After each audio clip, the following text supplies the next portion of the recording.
cosa. Allora, eccoci tornati in diretta, ultimo, Bene, allora.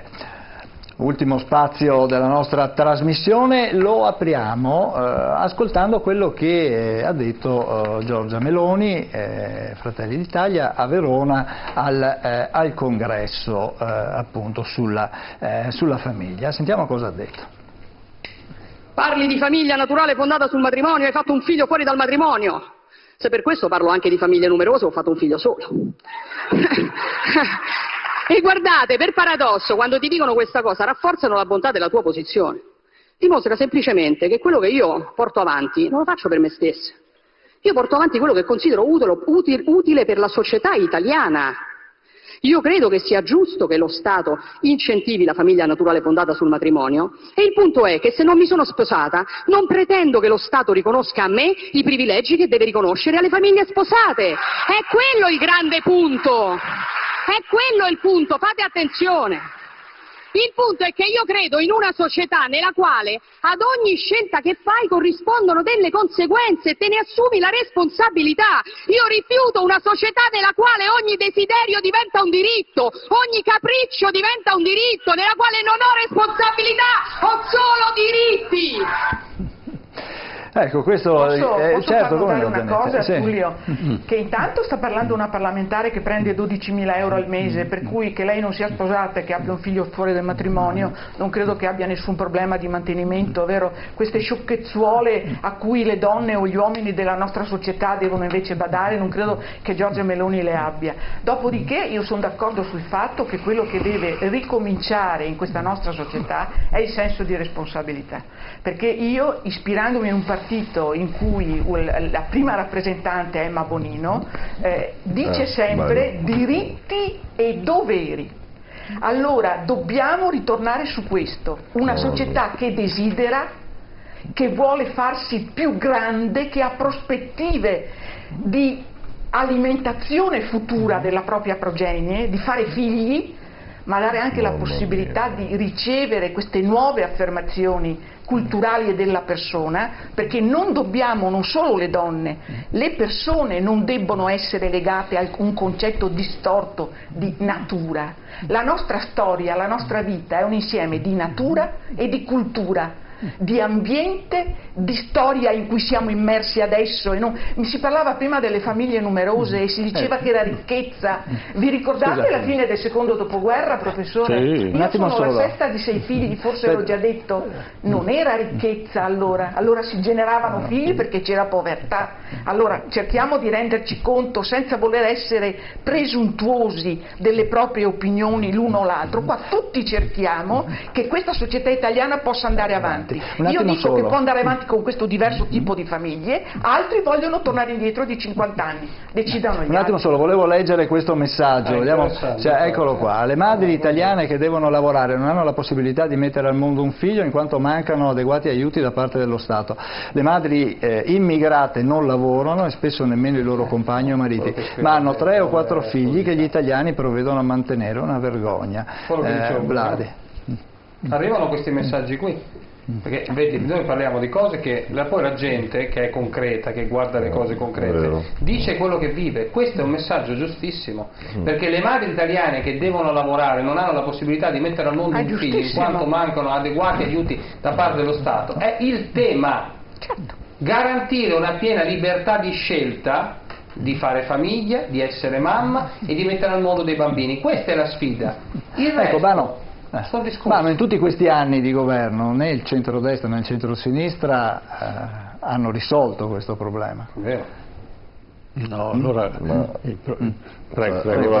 allora se il problema è quello della natalità, è un problema purtroppo... No, quello del sostegno alla famiglia. Vabbè, allora, io penso che siano politiche che devono essere viste a medio e lungo termine, cioè, tu non puoi fare un provvedimento e avere un risultato nel giro di qualche mese o di qualche anno, cioè, questa cosa è un trend che un governo, in qualsiasi paese, insomma, un governo normale dovrebbe essere al primo posto, cioè, prima di partire con qualsiasi cosa dovrebbe dire: bene, abbiamo una decrescita, perfetto, cosa possiamo fare, che è quello che mi spiace constatare, quello che faceva Mussolini, la prima cosa che ha fatto è quello di incentivare le nascite e appunto il numero di culle. Dopo, io ripeto qual è io sono perfettamente d'accordo con il collega del Popolo della Famiglia. Allora, qua sembra veramente che avere un figlio sia diventato un lusso. È un lusso. È un lusso. Cioè, invece di vederlo come un vantaggio per lo Stato, vantaggio per la società, eccetera, sta diventando che io, se me lo posso permettere, lo faccio, e se no no. Mentre tutto il resto del mondo sta andando in una direzione completamente diversa. Allora mi faccio una domanda, perché dopo il messaggio è vero, cioè, perché arrivano io lo vedo sul mio comune, sulle graduatorie per gli alloggi popolari, faccio un esempio stupido. Bene, quoziente familiare, si vuole il quoziente familiare, 3 figli pronti, servizi sociali, ISEE sotto la soglia minima di 10.000 euro, perfetto, pullman gratuito, asilo gratuito, buoni pasti gratuiti e avanti. Cioè, c'è qualcosa che è sbagliato? O sono solo io che vedo questo? Noi dobbiamo assolutamente cercare di fare qualcosa di diverso, cioè noi dobbiamo cambiare completamente il trend. Io penso che in questi anni si sia guardato troppo alle politiche per risolvere il problema della denatalità, della decrescita, e quello di importare, perché noi cosa stiamo facendo? Cosa abbiamo fatto?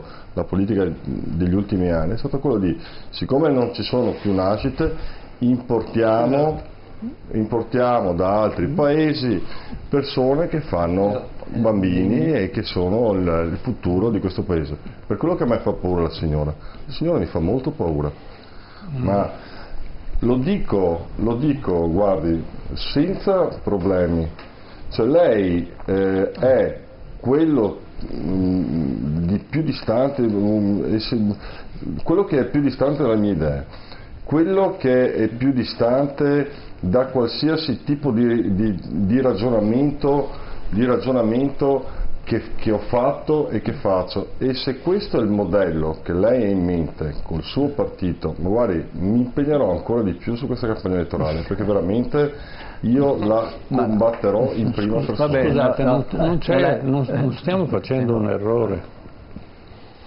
di questo tipo. Scusate, si chiama più Europa, ecco. Sì. Per carità di Dio.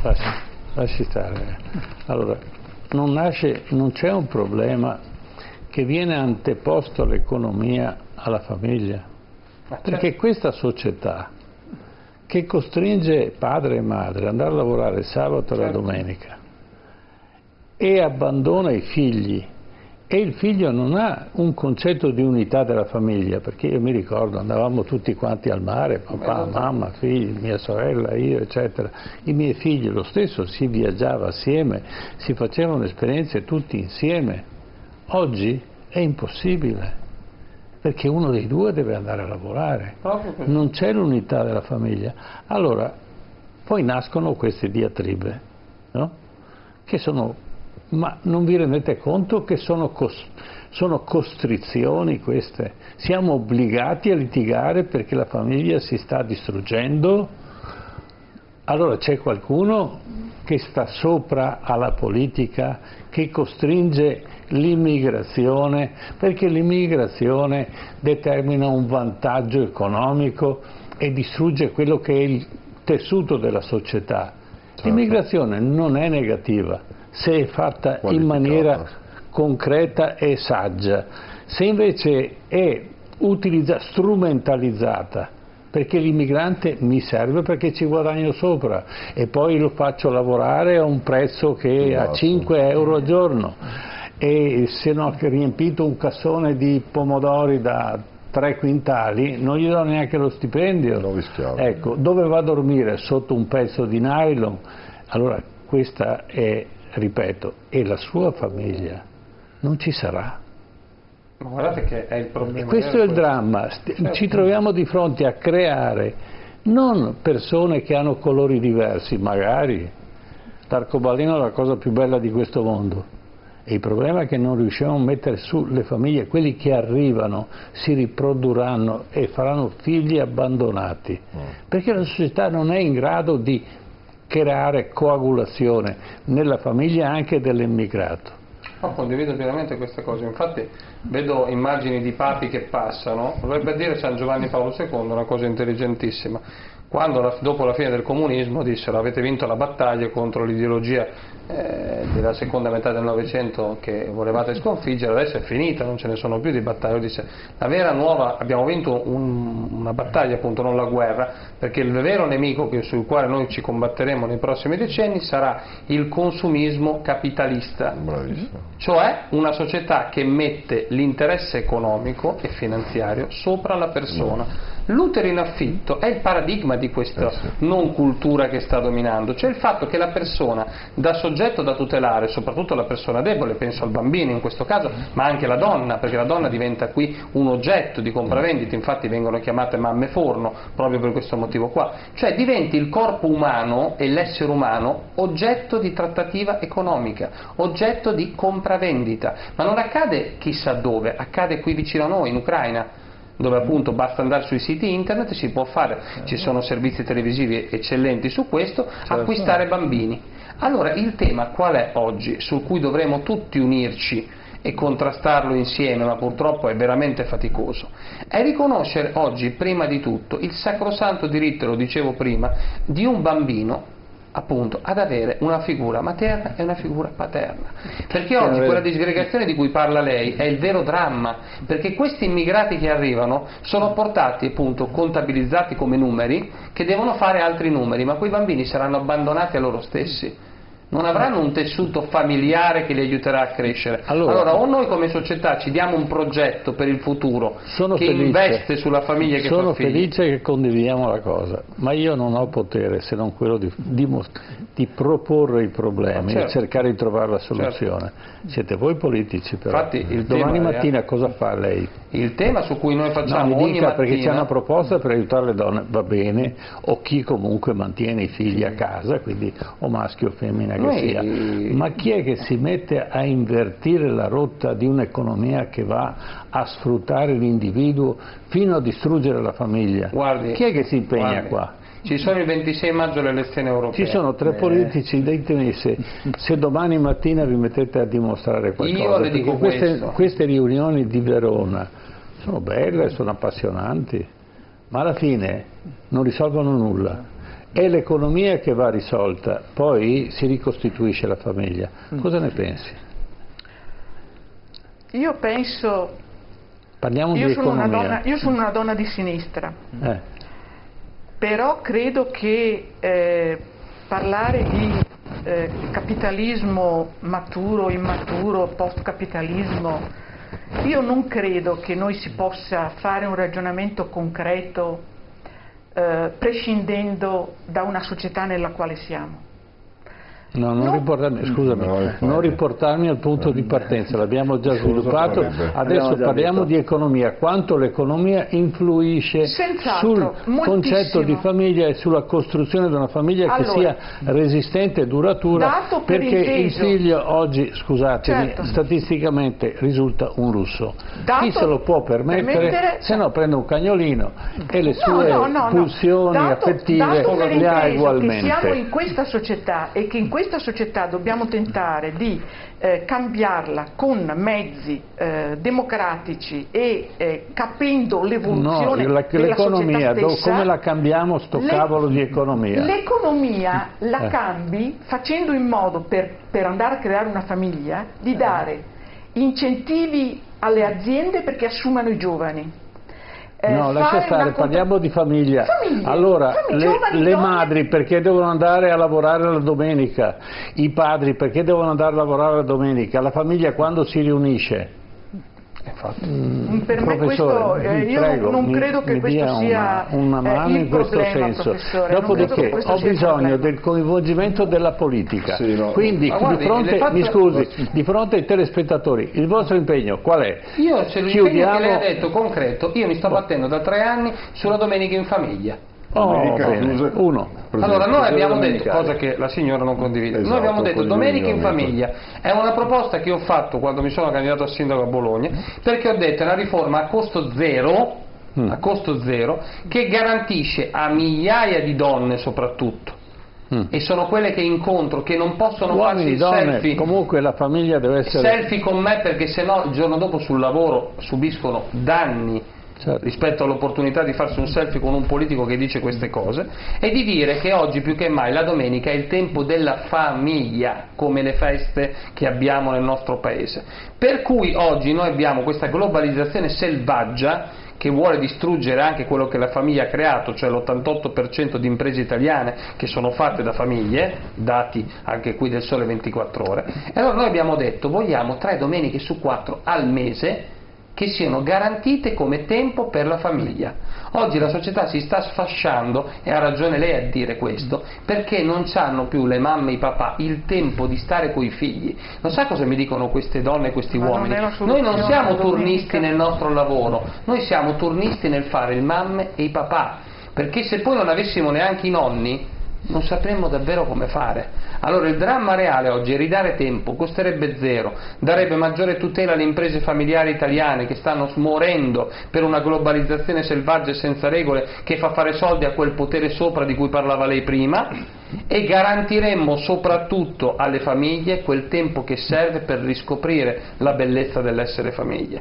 E tanti problemi che sono sorti oggi è proprio perché non si ha più il tempo di essere famiglie. Quando a Bologna c'è stato quell'atto di violenza a quella ragazza di 13 anni, vi ricordate, in quel luogo che faccio fatica a frequentare anch'io, che è Piazza Verdi a Bologna, che una ragazza di 13 anni è stata stuprata da un magrebino in Piazza Verdi. Un sacerdote ha avuto il coraggio di dire nei modi sbagliati, ha avuto ragione il mio amico arcivescovo Zuppi che ha detto modi sbagliati con cui l'ha detto su Facebook eccetera, ma ha detto una cosa che secondo me è il punto chiaro: alle 2 di notte una ragazzina a 13 anni vestita da ragazza di 18-20 anni, mezzo ubriaca eccetera, quei genitori, domanda di quel sacerdote, dove erano? No, questo è giusto. Questo è il tema, dove erano? Ma la risposta non è la domenica. Alla domenica gli esercizi commerciali, dal mio punto di vista, devono essere aperti, disponibili ai consumatori, ma ci deve essere la tutela dei lavoratori e delle lavoratrici nel riconoscere i festivi, i contratti e tutto il resto. Professore, è nella conciliazione dei tempi di lavoro e di vita che si trova la possibilità per la famiglia di restare e di essere famiglia. Se non possiamo usare le belle parole per dire per cattivi concetti. La famiglia biologicamente è fatto con il padre, la madre e i figli che periodicamente devono stare insieme e i genitori hanno l'obbligo, l'onere o la fortuna di poter insegnare ai figli, e la famiglia deve collegarsi poi, questo è un tema che affronteremo la prossima volta, con la scuola, perché altrimenti c'è una frattura dove la scuola, oggi i genitori non hanno più questa affinità elettiva con la scuola e quindi si sta sfasciando. Comunque basta anche poco, cioè io e mia moglie ci siamo dati poche regole. Allora, quando si torna a casa, per esempio, si mangia insieme, la televisione è spenta e si parla. Sembra una banalità. Non lo è. Non c'è nessuno, io non conosco nessuno che quando arrivo, cioè che quando va a casa di qualcuno c'è la televisione accesa, ognuno si fa gli affari suoi, addirittura gente col telefonino in tavola. L'ha fatta mia figlia, ho preso il telefono, l'ho lanciato fuori dalla finestra. No, io sono democratico, a casa mia moglie è ancora più democratica. Il rigore non vuol dire essere cattivi. No, appunto. Ma non sta parlando di domenica, non sta parlando di domenica, sta parlando di regole. No, non è regola. È un modo di stare insieme. No, perché allora, se parlate di domenica, però noi stiamo insieme lunedì, martedì, mercoledì, se siamo obbligati a lavorare perché dobbiamo mantenere la famiglia, e su quei pochi diciamo minuti, quelle poche ore che ci vediamo, sono, ognuno fa i cavoli suoi, ognuno vive la propria vita senza che ci sia una relazione, senza che ci sia una condivisione, dove andiamo? Da nessuna parte, al marco in tavola, quando siamo tutti quanti sentai, cioè diciamoci, io ho fatto questo credo di non farle paura. No, ma io sono sicuro che abbiamo raggiunto un punto di collegamento. Spano, a lei il compito di chiudere questo giro di... Ovviamente non posso non mantenere le mie posizioni e in parte convinzioni. Io credo che se andiamo avanti all'interno di questo sistema che ha il discorso dell'economia nel modello neoliberista, sua crisi fondamentale, che però regna sovrano, tant'è che toglie spazio all'economia reale. La crisi è questa, l'economia reale è, come dire, vocata a sostenere il grande capitale, tant'è che tutta è indebitata. Il problema del debito è legato a questo tipo di politica. E allora abbiamo molti elementi su cui intervenire. Il problema della famiglia appare secondario, cioè ce ne occupiamo solo, come io scrivo, dei ragazzi quando entrano nell'area del disagio, e allora divengono problematici quelli che tirano i sassi dalla cavalcheria, per ricordare una storia non tanto recente, piuttosto perché usa lo spinello o qualcos'altro, ecco. E questo è un dramma che noi i giovani li prendiamo in carico solo quando c'è qualche emergenza, no? Tra virgolette pericolosa. Ecco, allora dobbiamo cambiare visione del mondo e dobbiamo riconquistarci degli spazi. Quando io prima parlavo della perdita dell'alterità, è fondamentale, l'altro è evanescente, non esiste più, siamo tutti ego riferiti, ognuno pensa a se stesso. Io rimango scandalizzato, no? Quando io viaggio sempre ogni settimana per Roma, e chiudo con questo esempio, se mi consentite, e devo prendere l'alta velocità, che è anche costosina, Padova Roma, perché è solo 160 euro. Un giovane grande grosso,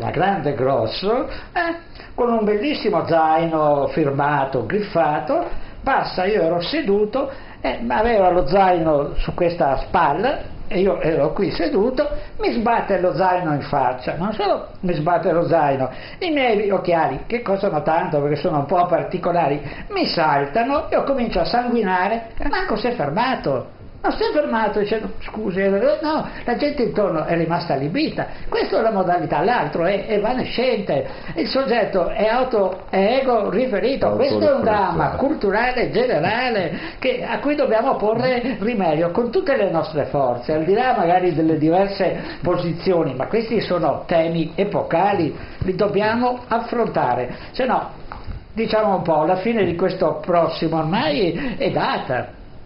Sono andato perché mio figlio sta studiando con l'Erasmus, quindi no, perché abbiamo risorse tali in Francia, e aveva una gara a Tolosa. Sono andato a Tolosa, c'era un marciapiede in definizione, c'era una persona che passava, una signora in questo caso, ma poteva essere anche un ragazzino o un signore. Sono uscito dal marciapiede per dare la precedenza, ma questa si è fermata, mi ha ringraziato. Ecco, allora vuol dire che io non sono trasparente a questa persona, ma sono una persona che in qualche modo agevola l'altro. Allora, questa è la nuova filosofia che dovrebbe ispirare anche la famiglia, un qualche cosa che costruiamo insieme, come la genitorialità non è uno stato ascritto perché io sono padre e l'altra è madre, no, è una prassi che va messa in atto, ci dobbiamo educare a essere genitori. Questi genitori fanno acqua da tutte le parti. Acqua da tutte le parti, perché se no non ci sarebbe 1,5 milioni di bambini che sono psichiatrizzati, i disturbi specifici dell'apprendimento. Gli insegnanti mi dicono che sono i genitori a volerli, così si lavano le mani perché non hanno problema di seguire a scuola i bambini. 250.000 all'anno sono queste diagnosi, non parliamo poi dei disturbi. Lei sta allargando. Allora, se non cambiamo questo stato di cose e non ci prendiamo la responsabilità, stiamo mandando, come si dice in Veneto, a remengo questa situazione, questo chiarissimo. Allora, e pensa che questa generazione che stiamo crescendo sarà in grado di mettere in piedi una famiglia? Perché questo è il problema. Il problema non finisce solo al bambino che cresce, lui sarà l'adulto che dovrà organizzare un'altra famiglia e sarà il responsabile, quello che prende il testimonio e porta avanti non la società, l'umanità. E la società, abbiamo visto, cambia a seconda se c'è internet o se c'è il cinema o se chissà cosa ci sarà ancora. Cioè noi riusciamo a dare il testimonio ai figli o li abbandoniamo a loro stessi e si inventeranno non si sa che cosa. Prego. Posso parlare? Allora, io parlo per me perché dopo non è che posso parlare, non mi piace generalizzare. Sì.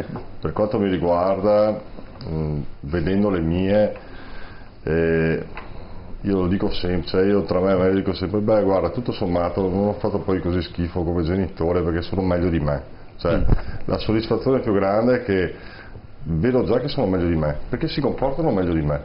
Cioè, perché hanno una famiglia, ma la maggior parte non ce l'ha quella famiglia. Sì, ma infatti io mi rendo conto di essere un po' una mosca bianca e spero che anche loro siano delle mosche bianche che possono fare qualcosa per questa benedetta società. Per quello io dico, beh guarda, se domani muoio, tutto sommato, sì, mi dispiace, ma neanche tanto, perché comunque ci sarà qualcuno meglio. Cioè, questa è la mia più grande soddisfazione quando mi sveglio la mattina, perché sono più bravi di me, stanno un attimo l'uno a studiare, fanno 4 ore di palestre, una fa danza 4 ore al giorno, quell'altra fa ginnastica ritmica. Poi ho una gran fortuna, adesso ho visto l'orario che mia moglie non mi sente, è perché ho mia moglie che le segue, cioè, quindi la mia fortuna è stata che col mio lavoro posso permettermi di lavorare solo io e lei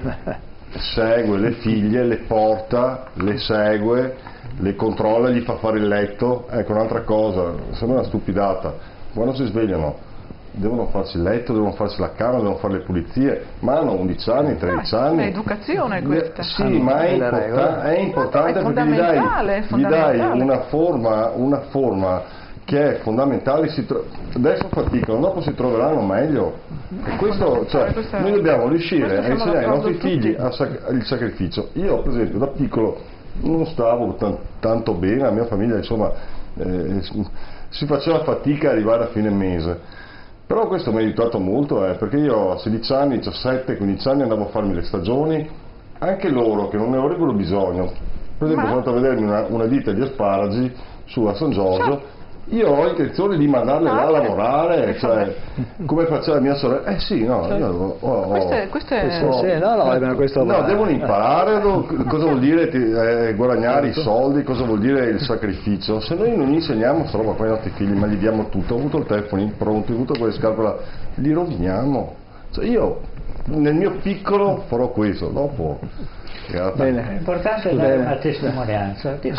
Ma lei non crede che ci sia qualcuno magari che a luna di notte dico aspetta che però lei non crede che se sue figlie vanno a aiutare ad allevare, a raccogliere gli asparagi, non sia una cosa bella? Bellissima. Sì. Cioè, ma io non è un sacrificio, la bellezza della natura, ma dopo la roba la bellezza del lavoro. La roba più incredibile, allora io sono fuori la maggior parte delle sere, adesso c'è la campagna elettorale, sono fuori dalla mattina alla sera eccetera, un giorno torno a casa e non riesco ad andare tantissime volte a messa, cioè perché sono sempre impegnato, invece le mie vanno. Mia moglie gli dico scusa, ma dov'è la Beatrice? Sta facendo l'aiuto catechista. Cioè, io sono morto, cioè, ho detto, ma come? Ho detto, ma è incredibile. Di fronte a questo perfetto esempio di vita familiare io mi congratulo con lei e spero che questo esempio possa essere, voglio dire, allargato a molti. Quello che ci tengo a dire io è che rispetto al suo esempio di famiglia, come dire, moglie, figlia, tutto ma sono convinta che entra all'interno del quadretto della famiglia veneta e italiana ideale. La famiglia italiana può avere delle prospettive, io credo in questa nuova generazione Le cose si possono invertire solo se lo Stato, non i partiti, non il governo e basta, lo Stato italiano si rende conto che la famiglia, le famiglie devono essere aiutate, in primis devono essere aiutate le donne, e le donne devono essere aiutate a scegliere il loro destino. Vogliono fare le madri, facciano le madri, faccio come in Francia, vi do tutti gli aiuti necessari.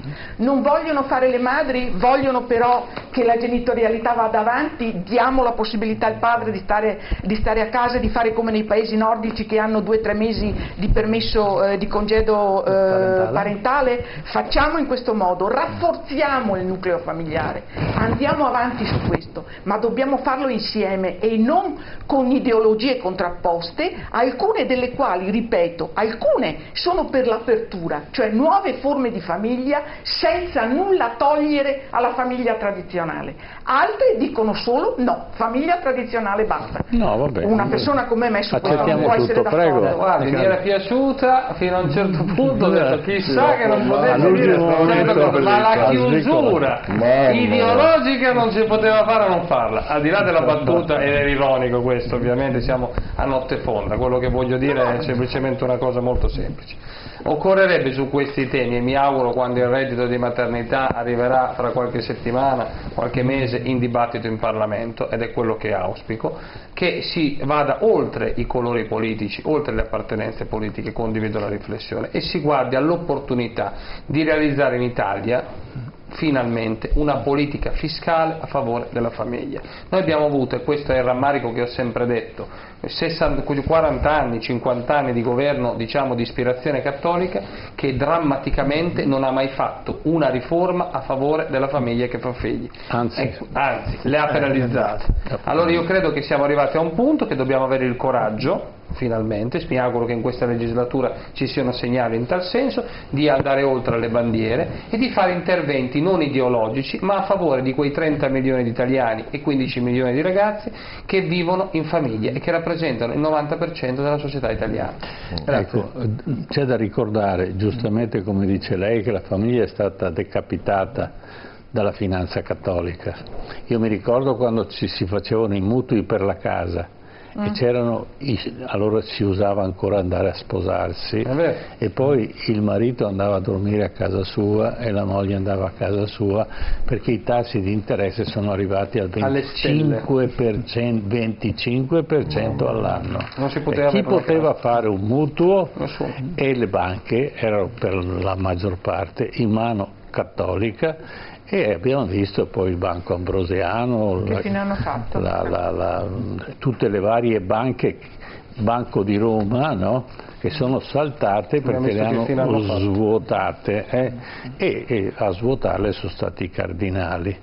Bisogna ricordare sempre che bisogna guardarsi molto da questi personaggi che hanno troppo potere e poca responsabilità. E noi la prossima volta di cosa parliamo, Tullio?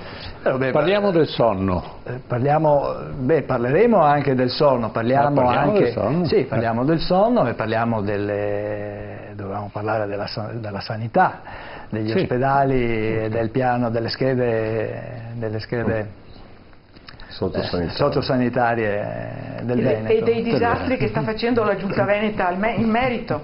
Ne parleremo la prossima volta.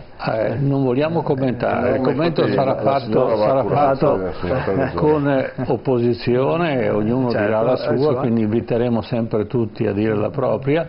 Certo che il Veneto deve affrontare questo grosso problema e deve risolverlo, perché stiamo forse anche qui snaturando un pochettino quello anche che il professore andrà a curarsi in un'altra regione, sa? No. Più l'ora avanza, allora Nostradamus ha detto che vivo fino a 150 anni, per cui sono a posto. Siamo a posto. Grazie al professor Ivano Spano per essere stato con noi, grazie a Marcello Bano della Lega, grazie a Mirko De Carli del Popolo della Famiglia, grazie ad Anna Maria Zanetti della Direzione Nazionale di Più Europa, grazie a Ermanno, grazie a Claudio e Marco in regia, grazie ai telespettatori che ci hanno seguito fino a quest'ora, questa sera siamo andati veramente oltre